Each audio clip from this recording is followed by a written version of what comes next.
Hello, ഇന്ന് ഞാനും ഏട്ടനും കൂടി ഗുരുവായൂർ പോവാണ് കേട്ടോ. പിള്ളേർ താലപ്പൊലി കാണാൻ വേണ്ടിയിട്ട്. ഈ വീഡിയോ എടുക്കുന്നത് ഏട്ടൻ കണ്ടിട്ടില്ല കേട്ടോ. ഞാൻ ഈ വീഡിയോ എടുത്തിട്ട് 2 ദിവസമായി. ഇന്നാണ് എനിക്ക് എഡിറ്റ് ചെയ്തിട്ട് പോസ്റ്റ് ചെയ്യാനുള്ള നേരം കിട്ടിയത്. ഇതെൻ്റെ ആദ്യത്തെ വീഡിയോ ആണ്. എന്തെങ്കിലും തെറ്റുകളും ഉണ്ടെങ്കിൽ, തിരുത്താനൊക്കെ ഉണ്ടെങ്കിൽ കമൻറ്റ് ബോക്സിൽ ഇടണം കേട്ടോ. അങ്ങനെ ഞങ്ങൾ അമ്പലത്തിലെത്തി. 11:30 വരെ ആയിരുന്നു കേട്ടോ ദർശനത്തിൻ്റെ സമയം.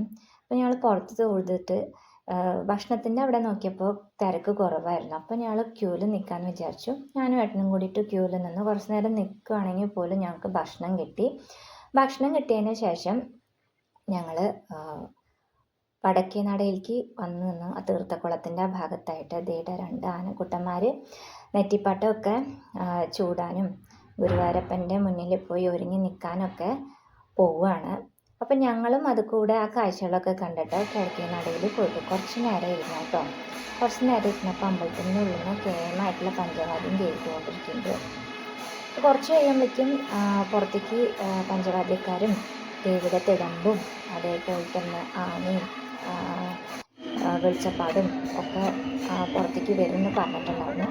അപ്പോൾ അതിന് വേണ്ടിയിട്ട് ഇങ്ങനെ കാത്തു നിന്നു കേട്ടോ. അത്യാവശ്യം തിരക്കുണ്ടായിരുന്നു, എന്നാലും നമുക്ക് വീഡിയോ എടുക്കാൻ പറ്റി.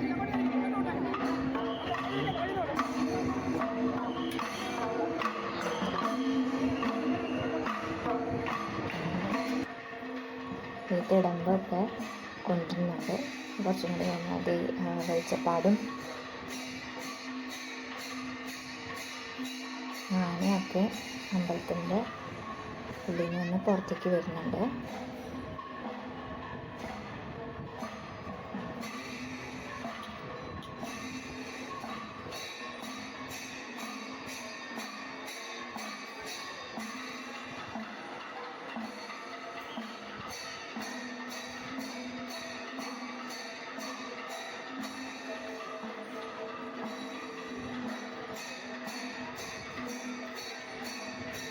എന്താണെന്നറിയില്ല കേട്ടോ, ഗുരുവായൂർ പോയി കഴിഞ്ഞ് കഴിഞ്ഞാൽ ഈ കാഴ്ചകളൊക്കെ കാണുന്നുണ്ടല്ലോ, കണ്ണ് നിറഞ്ഞു പോകും. അതേപോലെ തന്നെ നടയിൽ പോയിട്ട് നിൽക്കുമ്പോൾ ഭഗവാനെ കാണാനേ പറ്റില്ല, കണ്ണിൽ വെള്ളം നിറഞ്ഞിട്ട്.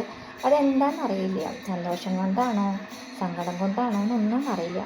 പക്ഷെ എന്തായാലും ഇതൊരു കൗതുകം തന്നെയാണ് കേട്ടോ. പിന്നെ അതേ തിടമ്പ് തിരുമേനിക്ക് കൊടുക്കാൻ വേണ്ടിയിട്ട്, അതായത് പൂജ ചെയ്യാണ്. ഇതൊക്കെ തിരുമേനിയുടെ കയ്യിൽ കൊടുക്കുന്നു.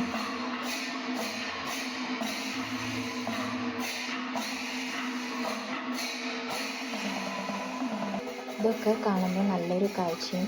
അങ്ങനെ അതൊക്കെ കഴിഞ്ഞിട്ട് ഞങ്ങൾ കുറച്ചും കൂടി കിഴക്കേ നടയിൽ നിന്ന് കുറച്ചും കൂടി മുന്നിലേക്ക് പോയപ്പോൾ പഞ്ചവാദ്യം, നല്ല അസൽ പഞ്ചവാദ്യം കേട്ടോ. കേൾക്കാത്ത ഇഷ്ടമില്ലാത്ത ആൾക്കാർക്കും ഇഷ്ടപ്പെടുന്ന ആൾക്കാർക്കും ഈ ഒരു പഞ്ചവാദ്യം നല്ലപോലെ ഇഷ്ടപ്പെടും കേട്ടോ.